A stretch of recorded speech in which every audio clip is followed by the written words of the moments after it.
And the American public has been waiting nearly 2 years for this report and now is reacting to what it contains. WATE 6 on your side reporter Blake Stevens talked to young East Tennesseans and a lawmaker from our area to learn how the report is now being received by some in our community. The Mueller report out today for anyone to read. A couple years, hundreds of interviews, and millions of taxpayer dollars, all here in black and white. Congressman Tim Burchett hoping today's release means leaders in Washington will move on, but he doesn't think that's likely. The left's going to say it proves something and the right's going to say it proves something, but the reality is, I believe the bottom line is there was no collusion by any Americans, and that includes the president and that includes Hillary Clinton. So I hope we can just put this to rest and get on back to doing the people's business. I think it's a diversion. You know, the Democrats have talked about this, and the thing we need to be talking about is passing a budget in D.C.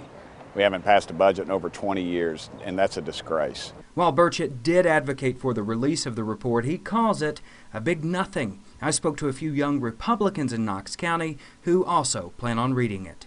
I personally do support President Trump, and obviously the small report gives you a lot to think about, but I don't think it changes a lot of how I view him. I also support President Trump, and I agree it is a lot to talk about, and I still do support him. It doesn't change much for me.